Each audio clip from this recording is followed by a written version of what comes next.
How's everybody doing? At least we've had a few days of sunshine now, haven't we? Which makes a big difference to our moods, and with the holidays and everything, it's a chance to breathe. I want you to think about the strength that you and your older children have shown through this pandemic. It's unprecedented times, and they've ended up with the exam years having to sit exams which are not going through the normal procedures. And it took some getting used to, and it took different schools taking different approaches as relevant to their cohorts. And with that came problems of various degree. The best thing that you can do for yourself and for your child is to wait for the result now, because there's little that can be done before the result. Oh, excuse me, hay fever. There's little that can be done before the result, but there is an appeals process in place, and I would expect that appeals process to be successful in most cases, because the whole setup of the teacher assessment was a bit, it could have been done better, and that's not a disrespect to teachers, because you know me better than that. I do not disrespect teachers. They worked hard on it, but it was a lack of government information and guidance on what they're actually looking for, which caused the problems in the first place. I'm sorry, government, you have to take responsibility. But now, for those of us who still have children in school, it's time to switch focus. And that doesn't mean switch off. Not at all. It's now time to really pay attention to what is happening in the schools, because whether we like it or not, the education system is on the move. It has to be reformed. These unprecedented times have shone the light on it so much that we can see that it cannot continue in the way that it is. This could mean some confusion for our kids. They are no longer sure about what exams will look like moving forward. For example, already the language exams have changed. Moving forward from 2022, the language exams will no longer have speaking involved, but will still have listening. So that's something to think about, isn't it? For native speakers, it suddenly becomes a little bit more difficult, possibly. Who knows what other changes are going to happen in the exams, and the level of teacher input that will happen in the exams.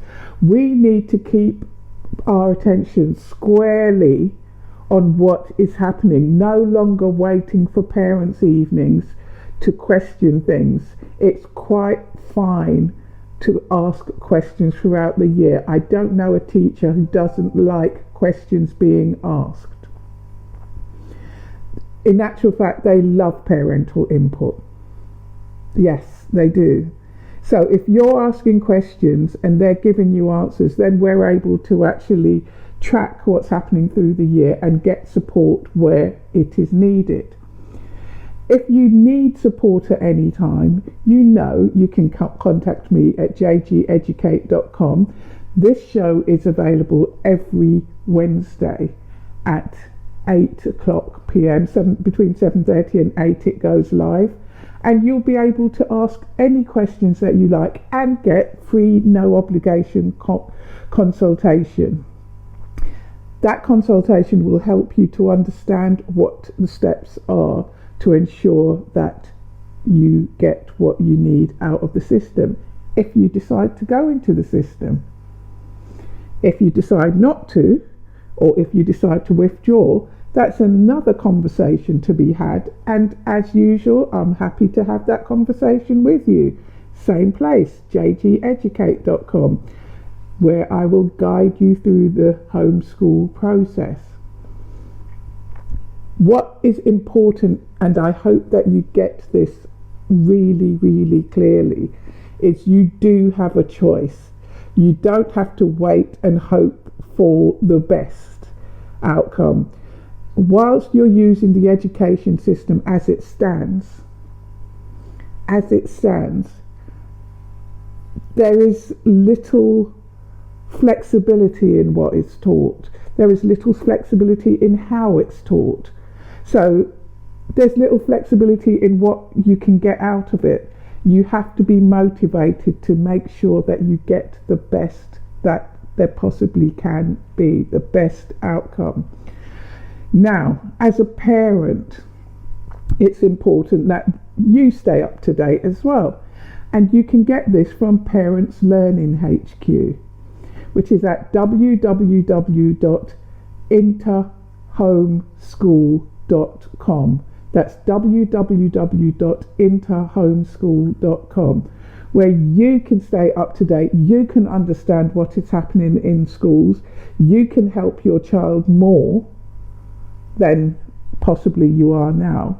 It takes very little time, and you, most of all, can keep your progress going, because if your kids are like my kids, they are motivated by what they see you doing.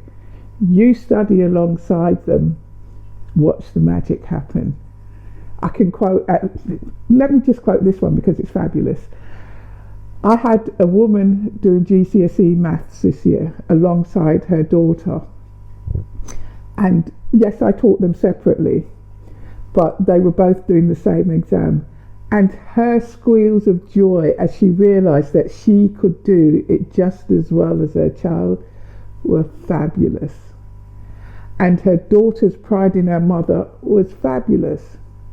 You too can join in on that joy. www.interhomeschool.com. Right, as schools go back, we're going to start really homing in on those topics and those methods and those things that we need to do to keep a hold of, keep a hold of the progress that your child is making over the year for the next academic year, and as we end this academic year, and make sure that progress continues as it should, in the hope that they get what they want, which is a happy, fulfilled life.